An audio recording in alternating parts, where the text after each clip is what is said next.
You ask Tiger to solve. This deals with linear equations with one unknown. The final result is y equals 15. Let's solve it step by step. Group all constants on the right side of the equation. Add 5 to both sides.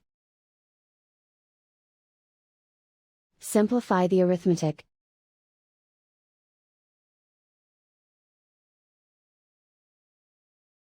Isolate the y. Divide both sides by 3. Simplify the fraction. Find the greatest common factor of the numerator and denominator. Factor out and cancel the greatest common factor.